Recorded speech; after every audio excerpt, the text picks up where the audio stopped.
Καλημέρα. Αν μπαίνετε στο κανάλι μου για πρώτη φορά και ξεκινάτε με αυτό το βίντεο, καλό θα ήταν να πάτε πίσω στο προηγούμενο για να τα δείτε με τη σειρά, γιατί είναι μέρος μιας σειράς από βίντεο. Λοιπόν, η πρώτη φάση λοιπόν. Η πρώτη φάση είναι φάση ενθουσιασμού.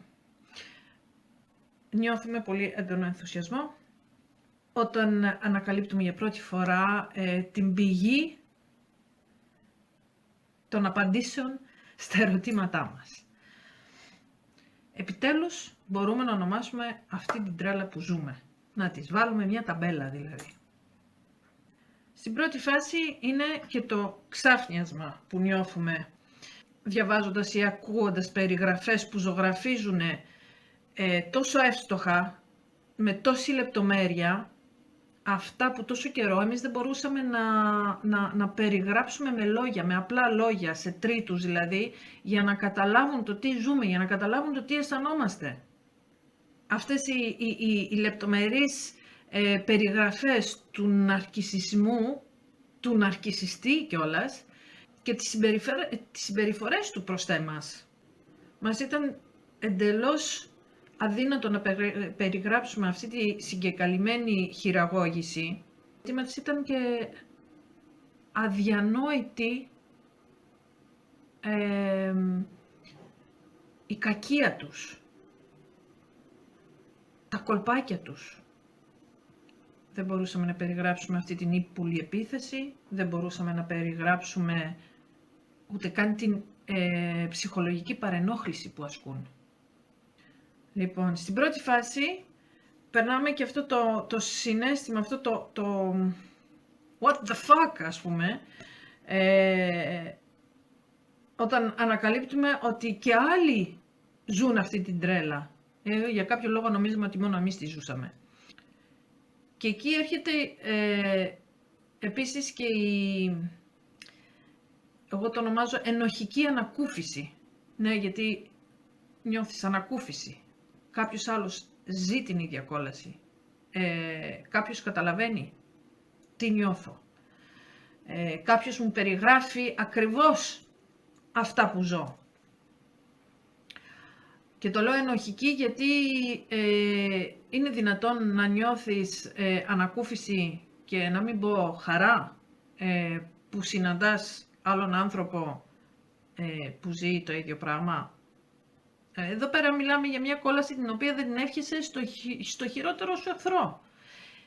Και όμως χαίρεσαι κάθε φορά που ακούς κάποιον που λέει, που περιγράφει ίδιες καταστάσεις. Και μέσα σου νιώθεις λίγο κάπως ενοχικά, γιατί όπως εξήγησα δεν είναι δυνατόν να νιώθω χαρά και ανακούφιση που ζει άλλος άνθρωπος το ίδιο πράγμα. Νιώθουμε μια ανακούφιση τεραστίων διαστάσεων. Γιατί ξαφνικά δεν νιώθουμε τρελή πια. Ξαφνικά καταλαβαίνουμε ότι δεν παρερμηνεύσαμε τίποτε. Τα πράγματα ήταν όπως τα νιώθαμε. Το ένστικτο, αυτό που προσπαθούσε να μας πει ότι κάτι δεν είναι καλά, κάτι δεν είναι σωστό εδώ πέρα, ας πούμε, και δεν το ακούγαμε εμείς, δεν του δίναμε σημασία, είχε δίκιο τελικά. Άναυδοι λοιπόν συνειδητοποιούμε πόσο πολύ μοιάζει η κάθε ιστορία μεταξύ τους. Πόσο πολύ όμοιες είναι οι συμπεριφορές του θήτη και πόσο όμοια είναι τα συναισθήματα και οι αντιδράσεις και οι συμπεριφορές οι δικές μας με των άλλων θυμάτων. Λοιπόν, αυτό την ενοχική ανακούφιση, καλό είναι να την επεξεργαστούμε λίγο, να σταθούμε εκεί πέρα και να την επεξεργαστούμε. Γιατί δεν είναι και κιόλας καλό να συνεχίζουμε με αυτό το ενοχικό συναίσθημα. Έρχεται και προστίθεται σε κάθε άλλο ενοχικό συναίσθημα που μας έχουν φορτώσει και που έχουμε αγκαλιάσει, έχουμε δεχτεί να κουβαλήσουμε λόγω της σχέσεις με αυτούς τους ανθρώπους. Έχουμε γίνει στην ουσία, λόγω της χειραγώγησης, πολύ ενοχικά άτομα.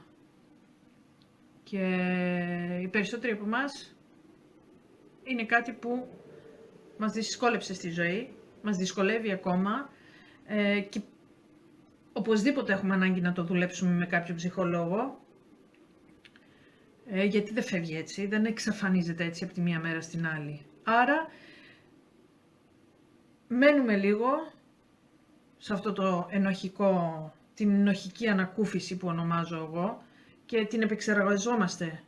Να ξέρουμε τι κουβαλάμε, τι συνεχίζουμε να κουβαλάμε μαζί μας και τι αφήνουμε πίσω. Η ανακούφιση και η χαρά αυτή η συγκεκριμένη τη νιώθουμε γιατί επιτέλους βρίσκουμε έναν άνθρωπο που μας καταλαβαίνει. Κάποιον που μας επιβεβαιώνει την πραγματικότητα. Όχι επειδή χαιρόμαστε αυτό που ζούμε.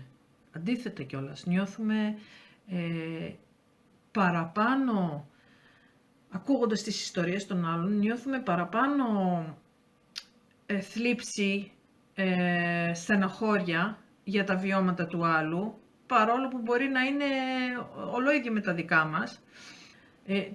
Το νιώθουμε πιο έντονα ή ακόμα και θυμό.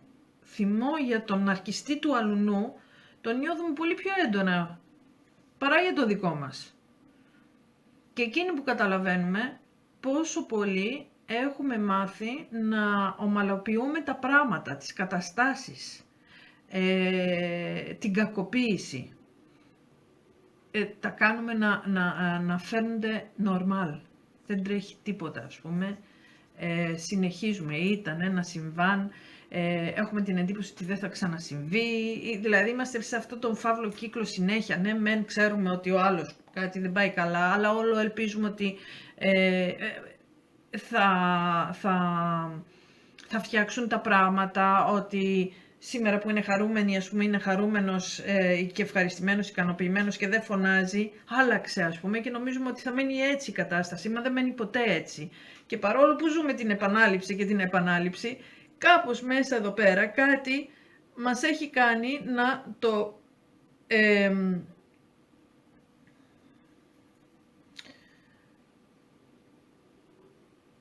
να φαίνεται φυσιολογικό. Είναι και οι φράσεις που πάνε γύρω από αυτές τις καταστάσεις, από τρίτους που ακούμε, του στυλ «Έλα μωρέ, μια κακιά μέρα είχε τα νεύρα του, τα πράγματα δεν του πήγαν στη δουλειά όπως ήθελε» και την κακοποίηση της δίνω μια δικαιολογία, μια προσωρινή δικαιολογία, ας πούμε. Ενώ η κακοποίηση υπάρχει, υπήρχε και θα συνεχίζει να υπάρχει. Δεν είναι το περιστατικό, οποιοδήποτε περιστατικό στη ζωή του αλλού δεν είναι αυτό που τον έκανε. Είναι μέσα του και θα το κάνει και θα συνεχίσει να το κάνει. Η πρώτη φάση λοιπόν ξυπνάει μέσα μας έναν αχαλήνοτο ενθουσιασμό. Μια παθιασμένη αιμονή, να μάθουμε όσο περισσότερα πράγματα μπορούμε να μάθουμε για την πάθησή τους, με σκοπό να ενώσουμε τα κομματάκια του puzzle, τα οποία ανακαλύπτουμε σε ταχύτητα φωτός και τα οποία πέφτουν σαν κεραυνοί και σιγά σιγά αρχίζει να βράζει το αίμα μέσα μας, αρχίζει να βγαίνει θυμός, όσο συνειδητοποιούμε πως τίποτε δεν ήταν τυχαίο και τίποτε δεν ήταν αθώο, αλλά όλα ήταν μελετημένα και σκόπιμα. Και εκεί πάμε στη δεύτερη φάση. Η πρώτη φάση λοιπόν είναι ενθουσιασμός, ξάφνιασμα, ανακούφιση και θα πρόσθετα κιόλας αιμονή. Γιατί μας γίνεται αιμονή αυτό το να ψάξουμε, να μάθουμε, να καταλάβουμε, να εξηγήσουμε, να απαντήσουμε σε όλες τις ερωτήσεις στα ερωτήματα που μας δημιουργήθηκαν τόσα χρόνια. Και κολλάμε. Αυτή είναι μια φάση η οποία μπορείς να κολλήσεις για πολύ καιρό. Εγώ τη κόλλησα αρκετά χρόνια θα το πω. Έκανα ένα κανονικό brainwashing που λέμε, μια έρευνα και να σπούδαζα κάτι, δεν θα του έδινα από την προσοχή μου. Δεν θα το έκανα με τόσο ενδιαφέρον. Πραγματικά ήμουνα, τι να πω, καταβρόχθιζα τα βιντεάκια, διάβαζα τα πάντα, μιλάμε για πολλές ώρες την ημέρα. Ήθελα να γνωρίζω όσα παραπάνω γίνεται. Και εκεί είναι ένα σημείο. Γιατί το κάνουμε αυτό? Πιστεύω ότι το κάνουμε γιατί φοβόμαστε μήπως και τους αδικούμε. Άλλο ένα πράγμα που μας το χώσανε μέσα μας, δηλαδή και δυσκολεύομαστε πάρα πολύ να το βγάλουμε αυτό ή με τις ενοχές που μήπως κάνω λάθος, μήπως τον αδικό των άλλων. Αυτό το βλέπουμε και στην συνέχεια της ζωής μας, που με όλους τους ανθρώπους, ό,τι και να μας συμβεί, όπως και να αντιδράσουμε, ό,τι και να πούμε, όπως και να εκφραστούμε, πάντα έχει μέσα μας κυριαρχεί αυτό το μήπως τον αδικό των άλλων. Και ψάχνουμε τόσο πολύ, μα τόσο πολύ, ακόμα εκεί δεν έχουμε αποδεχτεί ότι ο τοξικός αυτός άνθρωπος στη ζωή μας δεν θα σταματήσει να μας κάνει κακό. Ακόμα δεν έχουμε αποδεχτεί ότι δεν έχει περιθώρια αλλαγής και δεχτεί, απλά δεχτεί, δεν έχουμε δεχτεί όλα αυτά και μέσα μας ακόμη, γι' αυτό και θέλουμε να μάθουμε, να είμαστε σίγουροι ότι δεν κάνουμε λάθος διάγνωση, ότι δεν κάνουμε λάθος, δεν τους κρίνουμε λάθος.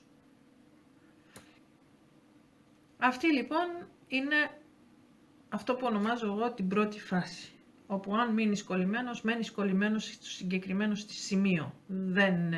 Μόλις αποδεχτείς ότι τελείωσε, μόλις καταλάβεις ότι δεν αξίζω τέτοια αντιμετώπιση, δεν αξίζω τέτοια συμπεριφορά, κάπου σταματάει όλο αυτή η μελέτη, αυτό το διάβασμα, την πλήση εγκεφάλου που κάνουμε οι ίδιοι στον εαυτό μας, το ρούφιγμα πληροφοριών τέλος πάντων. Και πάμε για τη δεύτερη φάση που συμπεριλαμβάνει τον θυμό. Επόμενο βίντεο.